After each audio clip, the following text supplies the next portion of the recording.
जो सालभंजी का है उसका हेयर स्टाइल देखा मैम आपने? हाँ। साड़ी पहनना देखो, वो मराठी महिलाएं पहनती हैं। आभूषण पहनना देखो, दूसरी तरफ भी थी यहाँ की मिसिंग है ये सालभंजी का।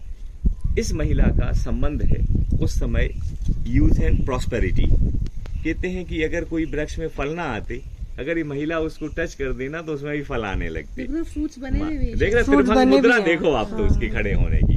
तो उस समय का यूथ एंड प्रॉस्पेरिटी एक संपन्नता के लिए दोनों तरफ से निकल गई। तो क्या होता है बनाना वगैरह शो हो रहे हैं। हाँ, उसमें नहीं मैम, नीचे फल लटके हुए आम के, वो पत्तियां पीछे मोड़ के दी थी। तो कुल मिला के बाल किसे जैसे ही साड़ी पहनना नौवारी मराठी जैसे। अच्छा, तो क्या होता था सर, जो दरवाजे होते थे तोरण, ये लगाए जाते थे स्वागत के लिए। तो उसमें द्वारपाल स्वागत करने के लिए, गंधर्व फूल मालाएं लेके, है ना, यक्ष यक्षी, ये सब दरवाजे पे शुभ संकेत सिंबल होते थे कि जब भी दरवाजे पे कोई अतिथि आए तो उनको प्रॉपर लोगों का मिलना, स्वागत करना, आते समय दरवाजे से आखिरी में छोड़ते समय, ये सारे के सारे उस जमाने में प्रथा थी और आज भी है ये अपने यहाँ गेस्ट आते दरवाजे से, वहां से ये सारी चीजें, कोई फंक्शन होता विशेष तोरण लगाते हैं। यहाँ देखेंगे थोड़ा बाहर तरफ, कहीं हाथी बनाए कहीं सिंह बनाए अपने, है ना। देखो ना तीसरे वाले बैनर में लड़ाई चल रही महल के बाहर, धनुष बाण चल रहे हैं नीचे वाले, वो कुशीनगर में अस्थियों के बंटवारे के पहले बॉडी ले जाने के लिए, और बाद में समझौते में अस्थियां। सेकंड वाली पट्टी में देखो ना, हाथी का ग्रुप है पूरा, हाथी छोटे बड़े सब, लेकिन उसमें कुछ हाथी आपको 6 दांतों वाले दिखेंगे। अच्छा, अगर आप स्टार्ट करें लेफ्ट साइड से, तो बड़ा वाला हाथी 6 दांत, और ऊपर 2 हाथी क्या कर रहे हैं, एक अम्ब्रेला पकड़ के खड़ा है, दूसरा चवर चला रहा है। ये हाथियों का राजा है। तो बुद्ध एक जन्म में 6 दांतों वाले हाथी बोधिसत्व हुआ करते थे। ऊपर वाले में स्तूप बनाए गए, और बाकी जो है होने के कुछ बगैर कार्विंग वाले पिलर पैनल लगे हैं, ये बदले गए नहीं, नए लगे। कार्विंग ओरिजिनल मिल गई, जो मिसिंग था वो नया लगाया। मतलब सदन गेट बिखरा हुआ था टुकड़ों में, रिस्टोर है। तो ये सरकार ने किया ये? हाँ, उस समय 1912 सर जॉन मार्शल। अच्छा, 1912 में सर जॉन मार्शल। कोई एक गेट बाहर भी जाने वाला था, फ्रांस से इंग्लैंड, इन चारों में से गया नहीं। हाँ, तो वो प्लास्टर ऑफ पेरिस की कॉपी की है। हाँ, एक्चुअली क्या होता था सामान, हाँ ये सब छोटे छोटे स्तूप हैं, चबूतरे चौकोर है ना, भिक्षु लोगों के। क्या होता था मैं, दुनिया में बड़े बड़े संग्रहालय बने अपने यहाँ की चीजें जाती। ब्रिटिश म्यूजियम में देखो, एल्बर्ट विक्टोरिया, बहुत सारा सामान रखा हुआ है। कुछ अपने यहाँ का लोकल के म्यूजियम में अंग्रेजों ने रखा, कलकत्ता म्यूजियम में, नेशनल म्यूजियम में, सांची म्यूजियम में, जगह जगह कलेक्शन भी किया। एक्चुअली क्या होता था कि ज्यादा वेट वाली चीजें ले जाना आसान नहीं था। कई बार तो मैम ना तो वहां पहुंचा ना यहाँ रहा, समुद्र में दफन हो गया।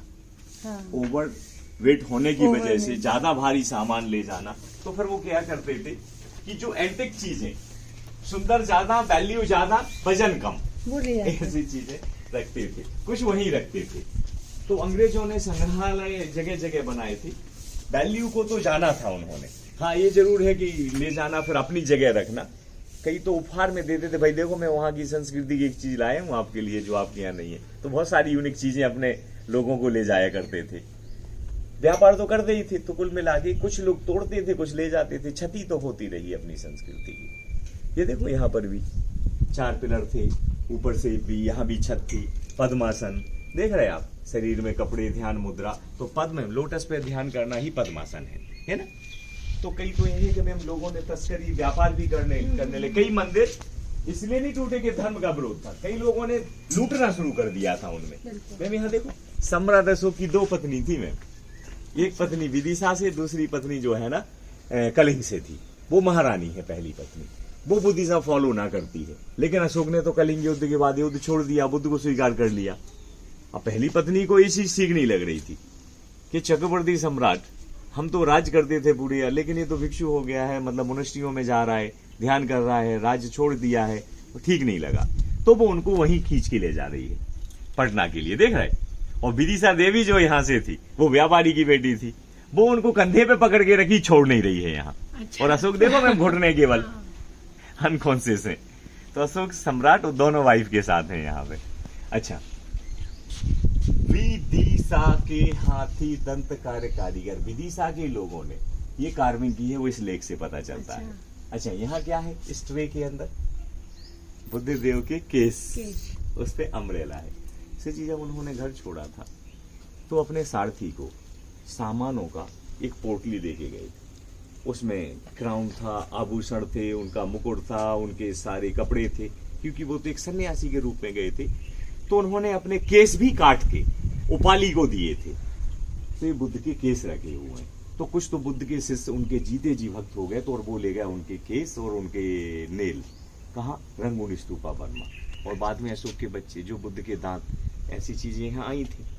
तो एक दांत लेके वो श्रीलंका भी गए थे। दांत, टेम्पल ऑफ टूथ, कैंडी में दांत है ना बुद्ध का, और बोध गया का बोधि ट्री अनुराधापुरा में। तो अशोक के जो बच्चे थे वो सेकंड वाली वाइफ के थे। तो उनकी शिक्षा यहीं पूरी हुई थी सांची मोनेस्ट्री में, फिर वो श्रीलंका गए थे। तो यहाँ देख रहे हैं आप, यहाँ केस है, उस पे अम्ब्रेला है। यहाँ भी वही अस्थि है, तो ऊपर अम्ब्रेला है। देख रहे हैं स्तूप पे। तो छत्र कुल मिला के सम्मान के रूप में लगाया जाता है। इससे जो ऊपर है, हाँ, क्या चीज, महल हाँ, है, क्या है? जी चैत्य बना हुआ है ना, हाँ। चैत्यालय। ऐसे कभी महाराष्ट्र की गुफाओं में जाते हैं ना सर हम, हाँ। कंढेरी, कारला, भाजा, ऐसे चैत्य बनाए जाते थे। चैत्यालय वो जगह होती थी जहाँ प्रार्थना करते थे। यहाँ भी चैत्य था ही सामने प्रार्थना करने के लिए। तो ऊपर जो है ना आर्चेस देख रहे हैं यहाँ पे, जो ऐसे आर्च उस समय ऐसे ही बनाए जाते थे चैत्यालय से। जी हाँ देखो, पिलर अशोक ने तो यहाँ खड़ा किया था। और कितना ऊंचा खड़ा किया था? एक ही पत्थर, लगभग सरी 45 से 50 फीट हाइट होती थी इसकी। एक जमींदार यहाँ आया शिकार कर, और उसने, ये गोल था ये पूरा, एक ही पत्थर, इस पिलर को तोड़वा डाला यहाँ से। और इसी के टुकड़े वो सामने पड़े। इस पिलर के 14-15 मीटर के पिलर के 4 टुकड़े हुए। एक टुकड़ा ये है, 2 टुकड़े वो है, और सबसे ऊपर जो अशोक ने लगाया था इसमें चिन्ह, अशोक चिन्ह, 4 शेर। जब ये पिलर टूट गया तो वो 4 शेर भी टूट गए, तो वो उठा के म्यूजियम में रख लिया। तो पिलर यहाँ है और अशोक चिन्ह म्यूजियम में अपना सारनाथ से लिया है। वो सारनाथ म्यूजियम का है नेशनल एम्बलम, 4 शेर इसमें भी थी, उसमें भी। बाद में तोरण बनाए तो इसमें भी आगे से 4 शेर, देख रहे आप।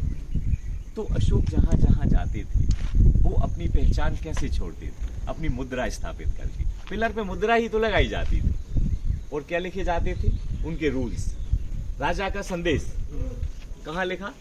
सामने। ये सब भी लिखे हैं, देख रहे आप। अशोक का रूल्स लिखने के लिए, मुद्रा लगाने के लिए तो पिलर खड़ा करते थे। तो जो भी सबसे पहले लेख लिखे गए वो तो शिलालेख लिखे गए ना। तो बगैर नियम की कोई विभाग नहीं चलता सर, इसीलिए मोनेस्ट्री भी नियम से चलती थी। देख रहे आप। तो अशोक ने लिखा था कि भिक्षु संघ में कोई संघ भेद ना हो, नहीं तो संघ से अलग कर दिया जाएगा। मतलब मेल और फीमेल दोनों रहेंगे यहाँ पे। बुद्ध ने कहा था महिलाओं को संघ में नहीं रखना है, क्योंकि डबल प्रोटेक्शन देना होता है, महिलाएं बच्चे होते हैं। अगर महिलाएं रहेंगी तो फिर अलग से नियम बनाना होंगे। तो अशोक ने कहा कि दोनों रहेंगे यहाँ पे। सर जी इसकी खासियत पता है आपको? इधर आइए, ऐसे कार्विंग नहीं है तो थोड़ा सा हम इसको एक फील कर सकते हैं। कैसा है? चिकना है। और कहाँ का पत्थर है? उत्तर प्रदेश के मिर्जापुर। ये शाइन भी है इसमें। पत्थर की यही तो क्वालिटी है, मॉरियन पॉलिश। अशोक की पहचान ये चमक। बाकी जो अपना सैंड स्टोन है इसमें वो शाइनिंग नहीं है। अशोक पिलर अलग से। ईरानियन पिलर्स में भी शाइन नहीं है, वो तो डेंटेड है। हाँ देखो, आयरन का भी जैसे दिल्ली में। हाँ। यहाँ देखो एक पिक्चर लेते हैं आप लोग पिलर के साथ।